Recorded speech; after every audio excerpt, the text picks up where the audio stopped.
ඔබගේ leadership blend එක ඔබ දන්නවද? top 10 leadership styles වලින් අපි බලමු. ඕනම නායකයෙක් එක ලීඩර්ෂිප් ස්ටයිල් එකකින් ඉන්නේ නැහැ. ඔවුන්ම ලීඩර්ෂිප් ස්ටයිල්ස් මික්ස් එකක් තමයි භාවිතා කරන්නේ. නමුත් ගොඩක් නායකින්ට ඔවුන්ටම ආවේනික වූ ලීඩර්ෂිප් ස්ටයිල්ස් තියෙනවා. සෝ මෙම ලීඩර්ෂිප් ස්ටයිල්ස් බ්ලෙන්ඩ් කරගෙන තමන්ට ආවේනික වූ නායකත්වයක් හදා ගැනීම තමයි හොඳ නායකයෙක්ගේ හැකියාව. ඔටෝක්‍රැටික් ලීඩර්ෂිප් ඒකාධිපති පාලනය. නායකයා කියන දේ හැමෝම අහන්න ඕනේ. no questions asked. මේ වගේ නායකත්වයක් හොඳයි ඉක්මන් තීරණ ගන්න ඕන අවස්ථාවලදී. විශේෂයෙන් යුද්ධමය වාතාවරණ අවස්ථාවේදී ඉක්මන් තීරණ ගන්න ඕන වෙලාවට ඒකාධිපති පාලනය වාසිගත වෙනවා. ඩෙමොක්‍රැටික් ලීඩර්ෂිප් ප්‍රජාතන්ත්‍රවාදී නායකත්වය. හැමෝගෙම ඉන්පුට් අරගෙන එකමුතු සහයෝගයෙන් තමයි තීරණයක් ගන්නෙ. මේ අවස්ථාවේදී තීරණය හැමෝගෙම ඉන්පුට් එන හින්දා ඉතාමත් හොඳ තීරණයක් වෙන්න පුළුවන් ඒකාධිපති පාලනයකට වඩා. හැබැයි වෙලාව යනවා ඉක්මන් තීරණයකට එන්න laissez faire. laissez faire leadership. ඒ කියන්නේ the ultimate hands off approach. තමන්ගේ ගෝලයින්ට ඔවුන්ගේ ගමන ඔවුන්ටම යන්න දීලා hands off approach එකකින් බලන් ඉන්න ආකාරය තමයි laissez faire කියන්නේ. autocratic, democratic, laissez faire කියන තත්ත්ව තුනදී ඒකාධිපති පාලනය, ප්‍රජාතන්ත්‍රවාදී පාලනය, laissez faire, hands off approach. එම අවස්ථා තුනේදීම ඔබගේ බලය, ඒකාධිපතියාගේ බලය ක්‍රමක්‍රමයෙන් අඩු වෙමින් ගෝලයන් සහ තමන්ගේ යටත් පිරිසයන් අතට බලය ලබා දෙන අවස්ථාවක් තමයි ඒ අවස්ථා තුනේදී තියෙන්නේ. charismatic leaders තමන්ගේ personality එක, තමන්ගේ energy එක, තමන්ගේ drive එක අනිත් අයටත් resonate කරලා ඒ අයවත් motivate කරලා ගන්න leadership style එක තමයි charismatic leadership style එක කියන්නේ.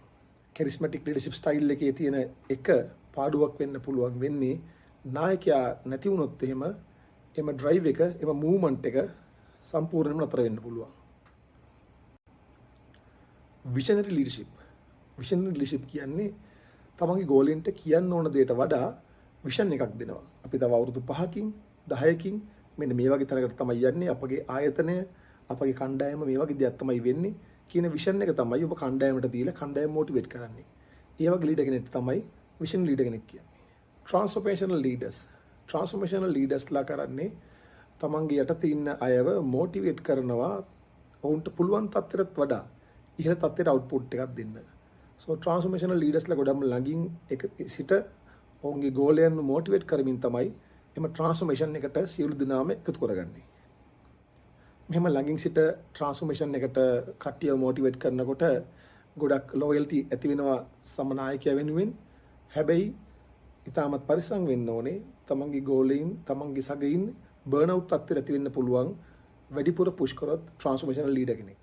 ට්‍රාන්සැක්ෂනල් ලීඩර්ෂිප් හොඳ ස්ට්‍රක්චර් එකක්, පැහැදිලි KPIs, rewards, goals and punishments.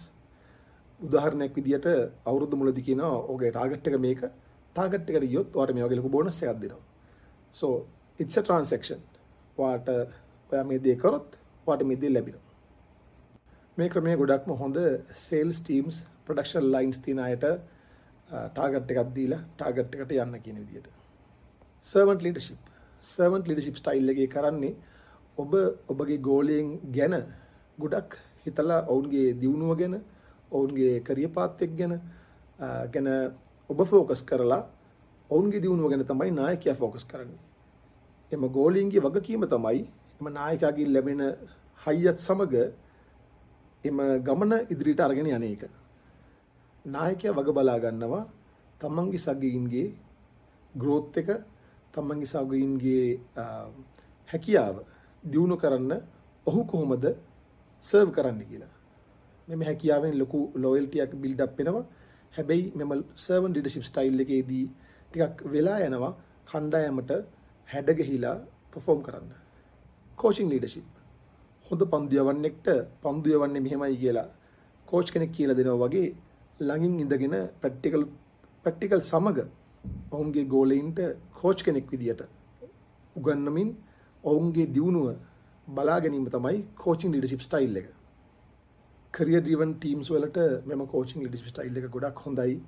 මොකද career development එක බලාපොරොත්තු වෙන ගෝලයෙක් ඉන්නවා නම් ඒ ගෝලයා ගොඩක් වෙලාට බලන්නේ කෝචින් ස්ටයිල් එකේ ලීඩර් කෙනෙක් සමග වැඩ කරන්න. සිචුවේෂනල් ලීඩර්ෂිප්. සිචුවේෂන් එක අනුව තමන්ගේ ලීඩර්ෂිප් ස්ටයිල් එක වෙනස් කරමින් කණ්ඩායම අනුව ඔබගේ සබ්සෙට් ඔෆ් කණ්ඩායම අනුව පුද්ගලයෙක් අනුව තමන්ගේ ලීඩර්ෂිප් ස්ටයිල්ස් සිචුවේෂන්ස් වෙනස් කරමින් ලීඩර් හැඩගැහෙන එක තමයි සිචුවේෂනල් ලීඩර්ෂිප් කියන්නේ.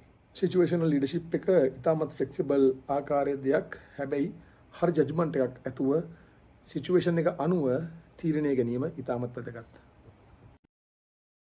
ගොඩක් ලීඩර්ස්ලා කාලයත් සමග ඔවුන්ටම සුවිශේෂී වූ බ්ලෙන්ඩ් එකක් එළියට දක්වනවා. විශේෂයෙන් උදාහරණයක් විදිහට ඇඩෝල්ෆ් හිට්ලර් ඔටෝක්‍රැටික් කැරිස්මැටික් ලීඩර් කෙනෙක් කියලා ඕනම් බලන කෙනෙක්ට තේරෙනවා. ඒ වගේම Nelson Mandela democratic visionary charismatic servant leadership styles mix එකක් තමයි නෙල්සන් මැන්ඩෙලාට තිබුණේ. සමහර ලීඩර්ෂිප් ස්ටයිල්ස් බ්ලෙන්ඩ් කරන්න හරිම ලේසි. විෂනරි ඔටෝක්‍රැටික් හරි විෂනරි ඩෙමොක්‍රැටික් හරි බ්ලෙන්ඩ් කරගන්න හරිම ලේසි. නමුත් ඔටෝක්‍රැටික් නායකයෙක්ට ඩෙමොක්‍රැටික් නායකයෙක් විදියට එකපාර ඕවර්නයිට් චේන්ජ් වෙන්න හරිම අමාරුයි. ඒත් එක්කම ඔහුගේ ෆලෝවර්ස්ලත් කන්ෆියුස් වෙනවා නායකයා ගැන තියෙන ප්‍රතිරූපය. මෙම නායකත්ව වර්ගවල එක වර්ගයක් හරි අනිත් වර්ගේ වැරදි කියලා කියන්නම බෑ. මොකද සිචුවේෂන් එක අනුව නායකයාට හැඩගැහෙන්න වෙනවා එහෙම ලීඩර්ෂිප් ස්ටයිල් එකත් එක්ක. නමුත් වැදගත්ම දේ තමයි තමන්ගේ භාරයේ සිටින තමන් යටත් සිටින ගෝලයින් සගයින් ඇයි එම නායකයා ඒ ආකාරයට හැසිරුනේ, ඇයි ඒ සිචුවේෂන් එකට ඒ නායකයාට හැඩගැහෙන්න වුනේ කියන දේ නායකයා ගෝලීන්ට පසුව හරි තේරුම් කරලා දෙන්න ඕනේ. නැත්නම් ලොන්ග් ටර්ම් රිලේෂන්ෂිප් එකක් තියාගන්න ගොඩක් අමාරුයි ඒ වගේ නායකයෙක්ට. ඒ ආකාරයට ඒ නායකයින් තමන්ට සුවිශේෂී වූ ලීඩර්ෂිප් බ්ලෙන්ඩ් එකක් භාවිතා කළා තමයි ඔවුන් ලීඩ් කරන්නේ.